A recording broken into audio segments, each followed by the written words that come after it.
Hello, I'm David, a member of Pendennis Good News Church.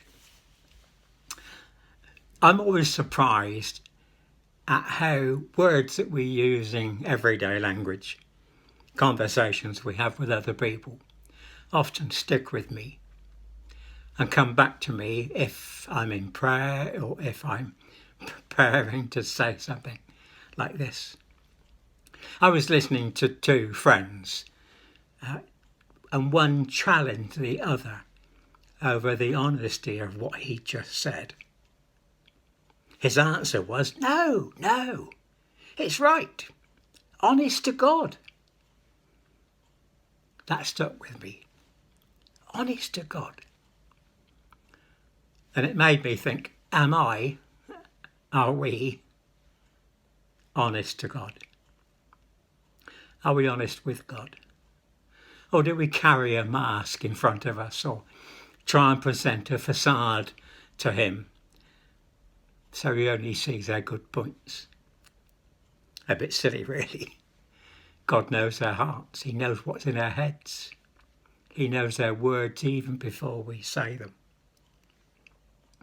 Some years ago we were walking into a church, I cannot think where now, and instead of getting the normal, good morning, how are you? To which you give the standard answer, we're fine. This person said, good morning. Are you in need of Jesus today? That stopped me in my tracks. Am I in need of Jesus today? Well, of course, there is an obvious answer. Oh, yes. Yes. But it made me think. Had I gone to church that day in need of Jesus?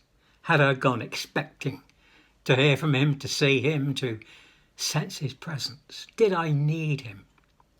Was I going to be honest with him?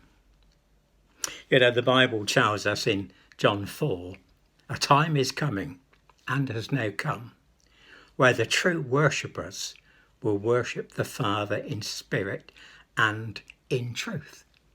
For they are the kind of worshippers the Father seeks. We can only come in truth, in absolute truth.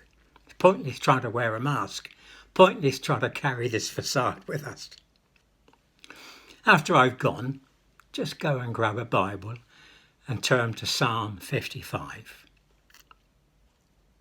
As I read that psalm, I found myself associating with so much of what the psalmist was saying. Verse 2, David is being honest with God. And he said, my thoughts trouble me. Have you had that? Do your thoughts trouble you sometimes? What's going on in my head right now, Lord, troubles me. Verse 3, persecution, the snares of the wicked. Now, in this case, that was David's son, but that's another story. Verse 5, fear and trembling have beset me. At this time of pandemic, fear is a problem for us. Somebody once said fear spells false expectations appearing real. Fear. Verse 9 says, violence and strife is all around. Watch the news. Verse 11, theft and lies never leave our streets. Does that sound familiar? Verse 13 speaks of loneliness, that feeling of isolation. Are any of those lurking and hiding behind the mask that we wear before God, before our friends? And if so, then today, in your prayers, be truthful with God. Tell him just what's concerning you. Whatever concerns you concerns God as well. Let's work out our beliefs Let's work out our faith in prayer. Verse 16 says, call out to the Lord. Verse 17, cry out in distress. Verse 22 says, cast all your cares on him. Throw them, chuck them, cast them. Cut out the political correctness in our prayers. Be honest. Just imagine if when we get back together in church, inside that building, if we were honest with each other, honest in our worship, honest in our prayers, get rid of the facades, cast all of our issues upon God. If we wept as we worshipped, if tears of joy came as we prayed, as we laid our petitions before God. What I like at the end of this psalm, David says, but as for me, I trust in you.